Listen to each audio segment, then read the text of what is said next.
I wanted to go home, but I just remember my brothers and sisters that I have to send to school. So that's the only thing that keeps me going. Leia's parents grew up in the countryside where they shared the dream of millions of Filipinos to own a piece of land. They had to send Leia and another daughter to work in America before they could finally buy 10 acres. Every minute, every hour of the day, I pray for them. I pray always. Kahit na nandito ako, nagdadasal ako para sa kanila. Over the years, we created the illusion that the Philippines could be just like America. And although Leia and her friends have helped their families, they see the American dream doesn't fit their reality. As I grew older, I realized that going to America is not the answer, that I am needed in the Philippines, because what we need in the Philippines is prevention. I think it's ironic that I'm taking care of all these neonates, these premature babies. Sometimes I wonder,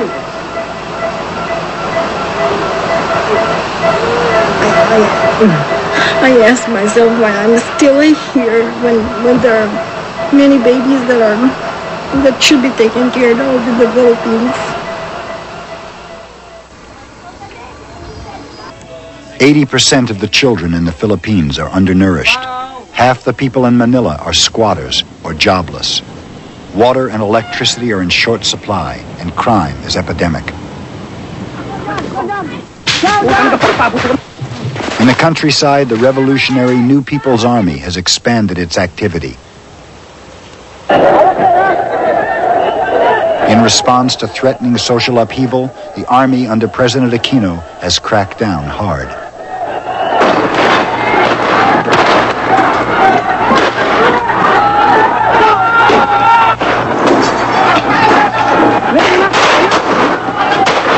I would say compared to the Marcos years, this government at present may even be worse in terms of human rights violations, because today, even though there are less political prisoners compared to the time of Mr. Marcos, now there are more and more people who are salvaged. They just disappear.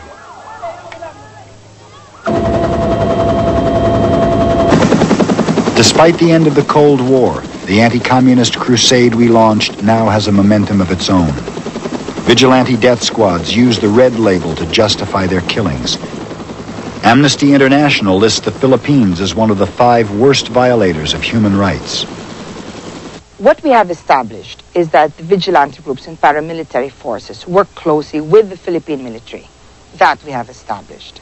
Now, it is also a fact that our Philippine military is, what you might say, well trained, funded, and strongly advised, very closely advised by the U.S. government and U.S. military officials.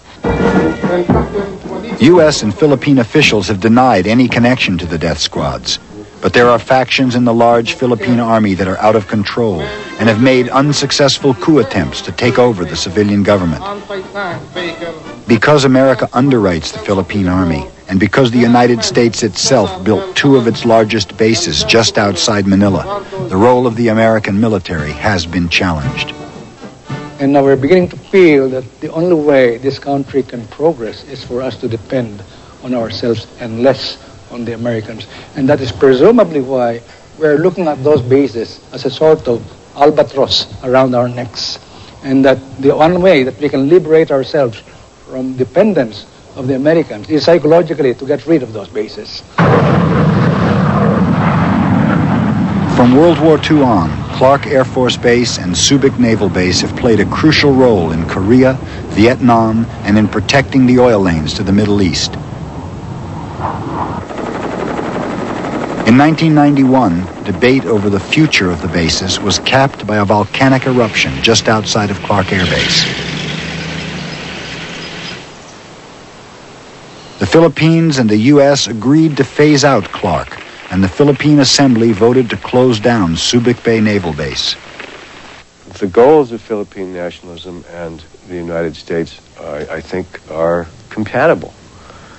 We're trying to work out long-term our, security relationship. The security relationship in the past has been what has made us partners. I think that history, family, economics, and so forth will keep us friends for as long as you can foresee. Whatever the conflicts, American influence is an indelible part of Filipino life.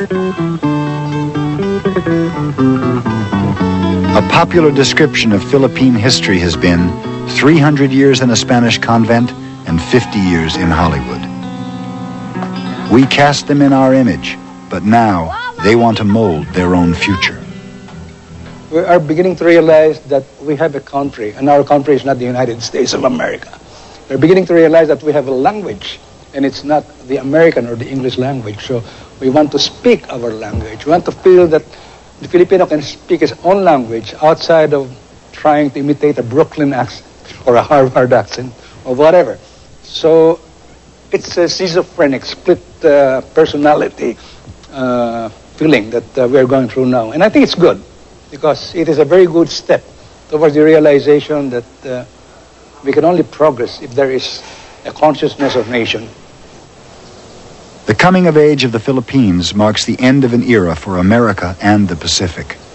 It began with our conquest of the islands, when we defined ourselves as a new world power. The islands gave us a base to compete with the other colonial nations who were carving up Asia.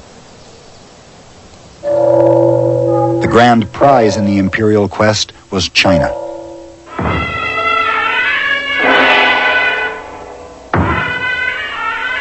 We were as anxious as the Europeans and the Japanese to exploit the decaying empire. At the same time, we thought we were different. We had a special mission: to win China from Confucius to Christ. China was a mission field, and they saw its people in the spirit of Jesus. In the middle of the 19th century, American missionaries, women as well as men, set out to save the 400 million souls of China. For almost 100 years, their reports were America's main source of information about the Chinese. But many early missionaries had little knowledge of the language, culture, and history of China, and they had little success in getting the heathens to see the light. But there was a darker side to our early dealings, for it was the drug trade that opened China up for the missionaries. Many of America's first family fortunes were made trading opium for tea, silk, and porcelain. When China tried to ban the trade, the English retaliated and won what was called the Opium War. After it, the West was free to expand its influence. Millions became opium addicts, creating an enduring affliction and a stereotype that has haunted the Chinese people for years. We felt ashamed almost that foreigners knew us Chinese as opium smokers, right? Of course, today everybody spoke anything almost, even worse than opium. So we thought opium is a word that was connected with Chinese people, while in fact, later we found out opium was forced upon us by the imperialists. 8 years after the Opium War in 1848, the Chinese began to come to America as coolies, which in Chinese means bitter labor.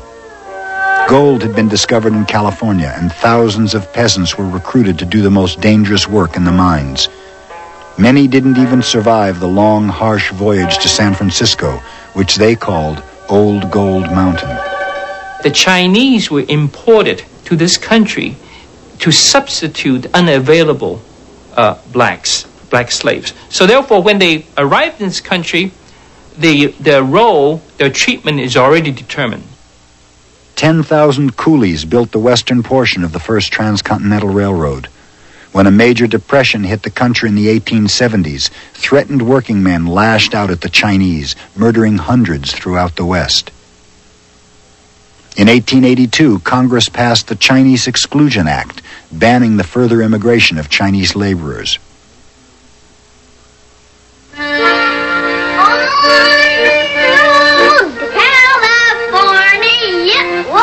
This was the period in which some of the